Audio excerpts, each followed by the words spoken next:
Kita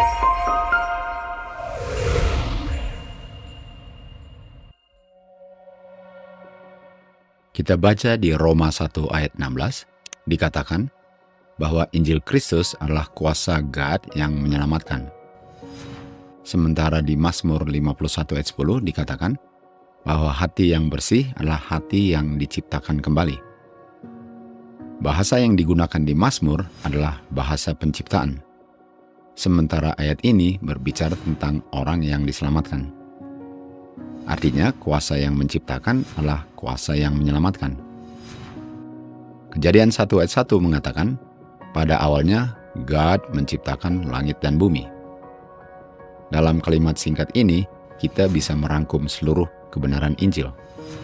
Injil adalah kuasa God yang menyelamatkan. Sementara kuasa yang menyelamatkan itu adalah kuasa yang menciptakan.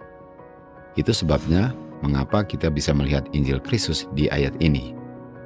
Di Roma 15 ayat 4, Rasul Paulus mengatakan, apa saja yang ditulis dahulu kala, ditulis agar kita dapat memperoleh pengharapan. Ayat pertama di Alkitab yang ditulis dahulu kala adalah Kejadian 1 ayat 1. Artinya kita dapat memperoleh pengharapan dari ayat ini, bahwa God yang menciptakan langit dan bumi adalah God yang sanggup menyelamatkan setiap orang berdosa dari dosa-dosanya, melalui kuasa penciptaannya yang adalah kuasa Injil Kristus. Mari kita cari tahu siapa yang menciptakan langit dan bumi. Ayat ini mengatakan yang menciptakan langit dan bumi adalah God. Di Yohanes 1 ayat 1 dan 3 dikatakan bahwa the Word yang kita tahu adalah Kristus adalah God. Dan dialah yang menciptakan segalanya, termasuk langit dan bumi. Rasul Paulus menulis di Kolose 1 ayat 16 dan 17, bahwa Kristus yang menciptakan segalanya. Segalanya diciptakan oleh Dia, dan oleh Dialah semuanya menjadi ada.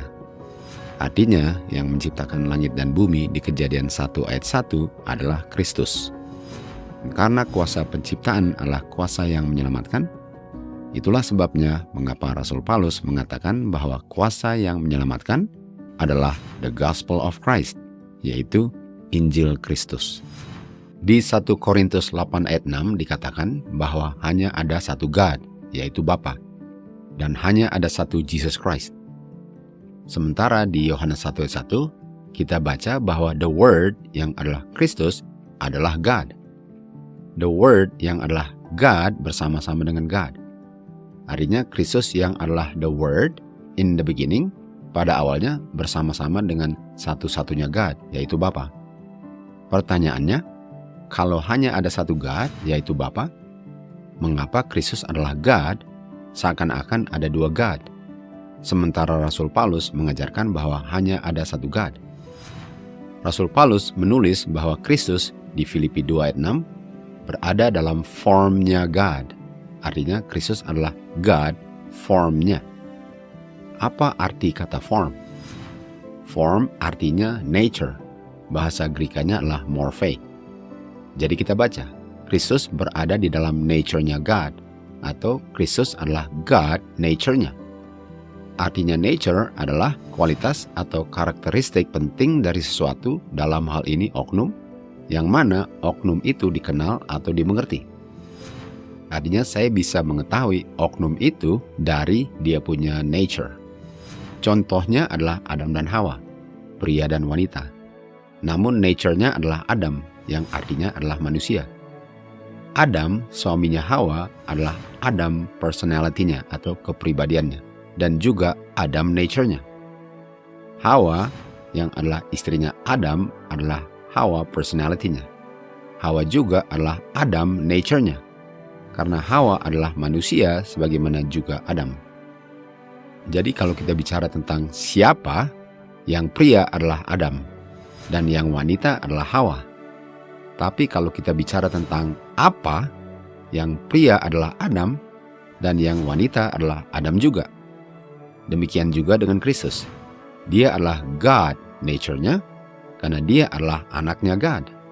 Namun dia bukan God personality-nya, karena dia adalah anaknya God, bukan God bapaknya.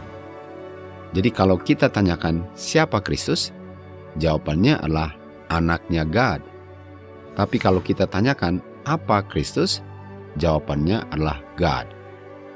Apa untuk menjawab nature-nya, sementara siapa menjawab personality-nya.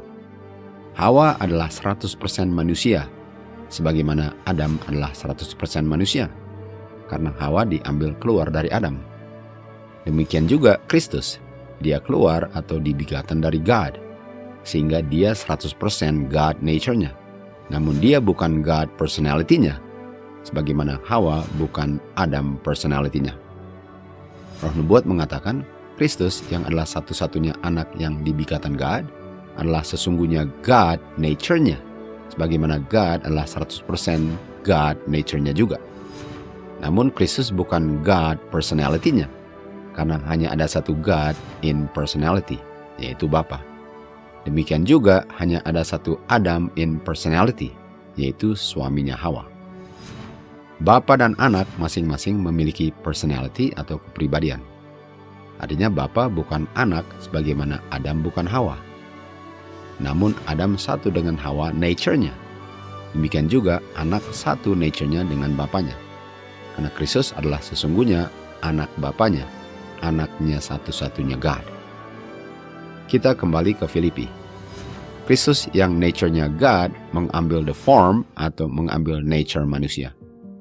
Kristus memiliki dua nature. Nature God dan nature manusia. The form of God dan the form of man atau human nature. Itu sebabnya hanya Kristuslah yang dapat menjembatani manusia dengan Bapa di surga. Manusia melalui nature manusianya dan Bapa melalui nature God-nya. Tuhan Yesus katakan di Yohanes 14 ayat 6, Akulah jalan. Tidak ada seorang pun dapat ke Bapa kecuali melalui aku. Melalui nature manusianya dan melalui nature God-nya. Kristus datang ke dunia dalam bentuk tubuh manusia. Dia datang dalam human form, dalam human nature. Jadi Rasul Paulus mengkontraskan ayat 6 dengan ayat 7. Ayat 6 nature-nya God dan ayat 7 nature-nya manusia. Di ayat 5 dikatakan, biarlah the mind atau roh yang dimiliki Kristus berdiam di dalam kita juga, yaitu roh merendahkan diri. Demikian juga manusia yang perlu diselamatkan perlu memiliki roh yang sama yang dimiliki Kristus. Kita kembali ke Yohanes 1. Pada awalnya, in the beginning, Kristus bersama-sama dengan God, yaitu Bapanya, sementara Kristus adalah God nature-nya. Dan melalui Kristus, segalanya diciptakan olehnya. Jadi Kejadian 1:1 kita baca, pada awalnya, in the beginning, Kristus yang nature-nya God menciptakan langit dan bumi. Dan Kristus yang menyelamatkan kita dari dosa-dosa kita dengan kuasa yang sama yang dia gunakan untuk menciptakan langit dan bumi dan segala isinya juga sanggup untuk menyelamatkan manusia. Inilah kuasa Injil Kristus. Kuasa yang menyelamatkan yang adalah kuasa yang sanggup menciptakan juga. Kristus adalah pencipta kita, dan Kristus adalah pencipta hati baru kita juga. Itulah sebabnya mengapa ayat pertama di Alkitab memberikan kepada kita manusia pengharapan yang sangat besar, bahwa kita yang sudah terjerumus ke dalam lumpur dosa dapat diselamatkan oleh kuasa Injil Kristus, yang mana kuasa itu sudah didemonstrasikan dalam pekerjaan Kristus menciptakan langit dan bumi dan segala isinya. Ayat pertama Alkitab mendemonstrasikan kuasa itu. Dan ayat terakhir Alkitab mengundang kita semua untuk menerima kuasa grace-nya untuk bekerja di dalam kita, untuk mengembalikan citra pencipta kita ke citra yang dimiliki Adam dan Hawa di Taman Eden sebelum mereka berdosa. To God be the glory.